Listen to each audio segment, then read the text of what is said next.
Assalamualaikum warahmatullahi wabarakatuh. Anak-anak sekalian, bagaimana kabarnya pada saat ini? Mudah-mudahan kabar baik sehingga akan tetap bersemangat dalam belajar. Oke anak-anak sekalian, hari ini Pak Rosid akan mengajak anak-anak untuk belajar materi tentang hari kiamat.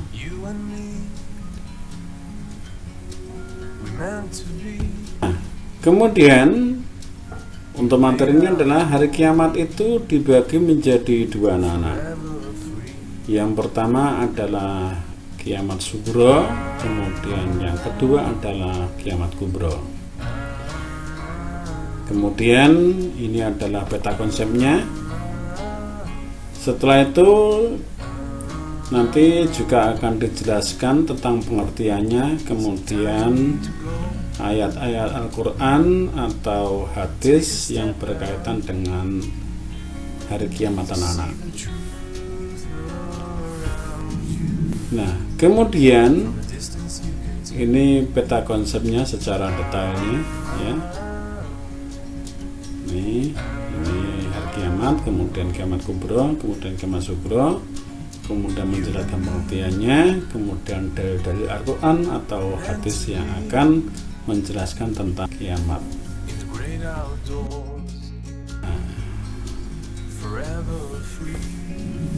Asas kejadian kiamat sugro anak-anak.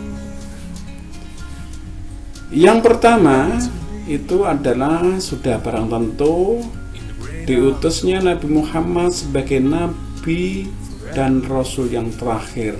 Ini adalah sebagai proses awalnya. Jadi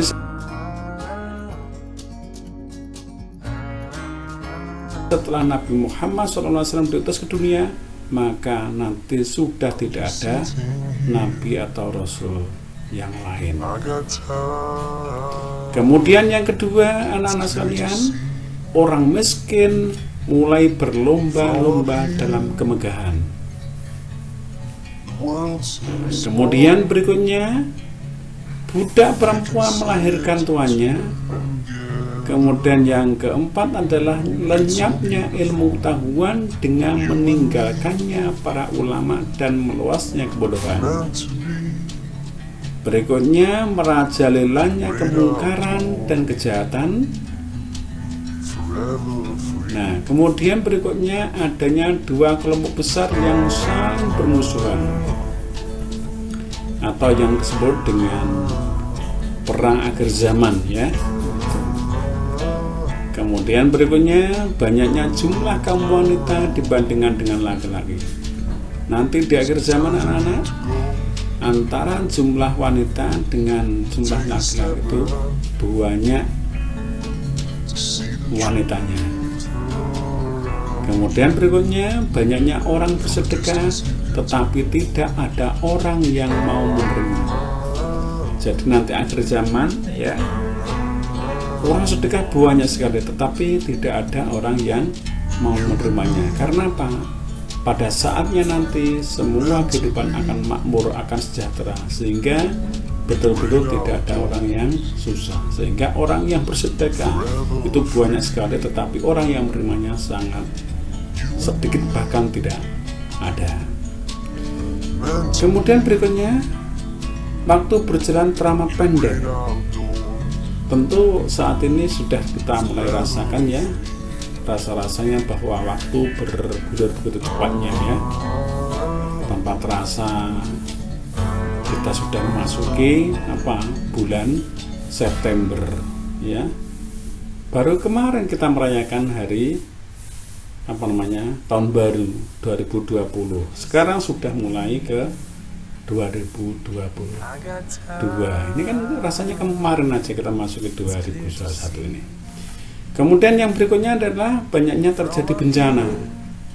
Sekarang sudah kita mulai merasakan ya, gempa di mana-mana, banjir ya, angin topan ya, gunung meletus ya, kemudian gempa tektonik dan seterusnya.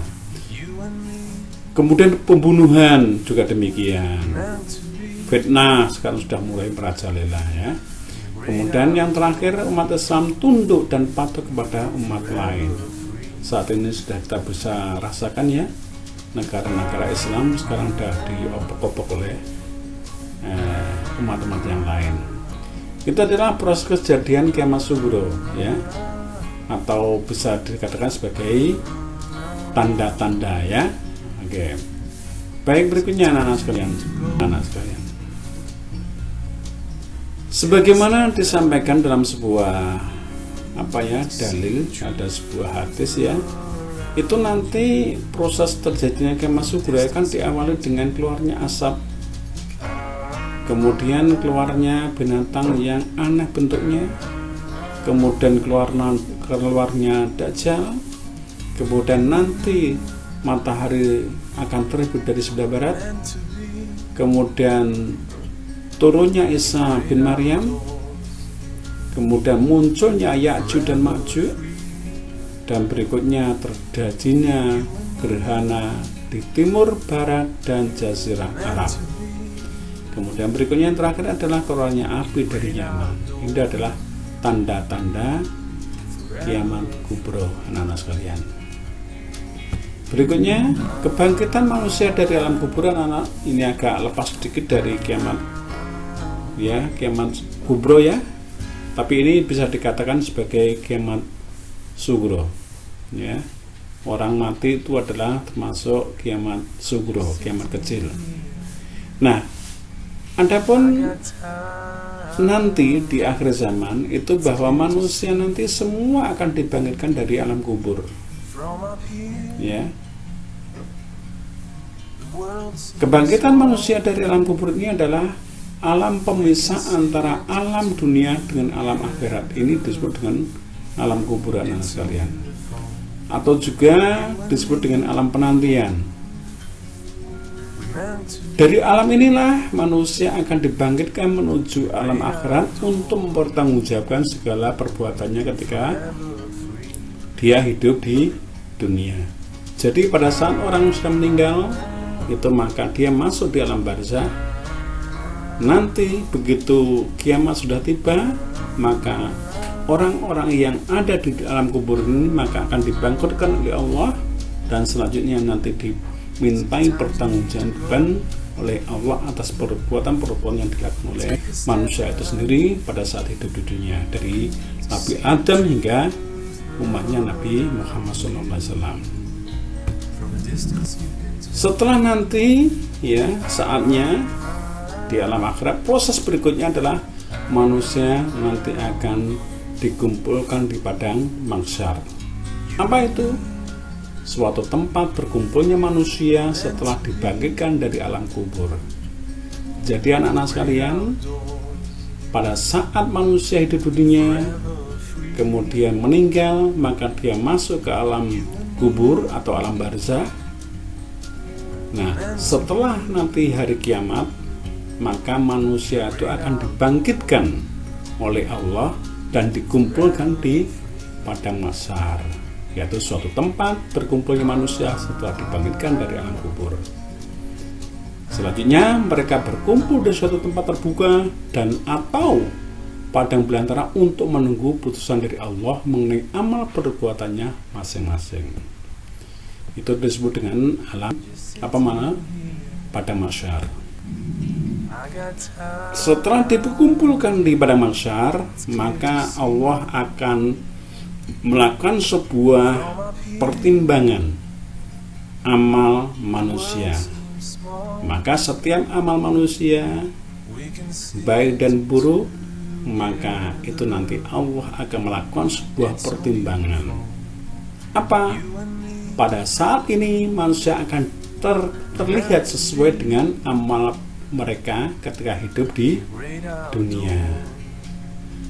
Dalam perhitungan amal itu dibentangkan timbangan yang sangat adil. Semua manusia maju satu persatu untuk dilakukan pertanggungjawaban atau pertimbangan amalnya. Ada manusia yang melaluinya dengan sangat mudah dan ada yang melaluinya dengan sangat sulit, tergantung dari amalnya masing-masing. Berikutnya anak-anak sekalian. Nah, ini adalah dalil tentang perhitungan amal manusia, ya. Yang artinya pada hari ini kami tutup mulut mereka dan berkatalah kepada kami tangan mereka, dan memberi kesaksianlah kaki mereka terhadap apa yang dahulu mereka usahakan.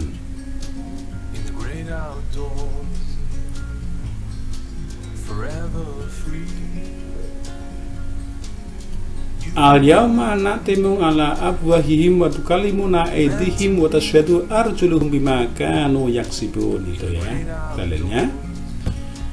Berikut sekalian, ini adalah nama-nama surga anak-anak sekalian. Pertama adalah Jannatul Ma'wa, surga tempat kembali. Kemudian Jannatul Aden, tempat tinggal yang kekal. Kemudian Darul Khulud, perumahan yang kekal. Kemudian Jannatul Firdaus, surga Firdaus. Kemudian Darussalam, perumahan yang penuh dengan kedamaian. Kemudian yang keenam Darul Maqamah, perumahan yang penuh dengan ketenangan. Dan yang terakhir adalah Jannatul Na'im, surga yang penuh dengan kenikmatan. Nah, kemudian ini adalah nama-nama neraka, anak-anak. Yang pertama adalah neraka Hawiyah. Ini sebagaimana diterangkan dalam Quran surat Al-Qari'ah itu. Kemudian berikutnya adalah neraka Lazza. Kemudian neraka Syair. Kemudian neraka Syakor, kemudian neraka Hutamah, kemudian berikutnya adalah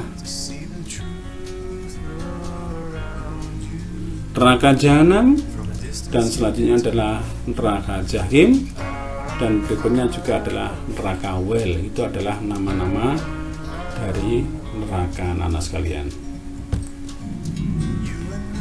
Adapun hikmah kita beriman kepada hari akhir, satu ya, ini akan menambah keyakinan akan keadilan Allah SWT. Jadi setelah kita melihat dengan adanya perhitungan dengan amal manusia tadi ya, bahwa nanti masih akan ada yaitu keadilan dari Allah SWT. Kemudian yang kedua, ini akan memotivasi agar selalu berbuat baik ya. Kemudian yang ketiga, mendorong manusia untuk selalu berhati-hati dalam berbuat, bertutur dengan sesama makhluk. Kemudian yang keempat adalah menyadari bahwa hidup di dunia hanyalah sementara. Dan yang terakhir adalah menyadari bahwa dunia merupakan ladang yang harus dimanfaatkan dengan sebaik-baiknya agar dapat dipanen hasilnya kelak di akhirat.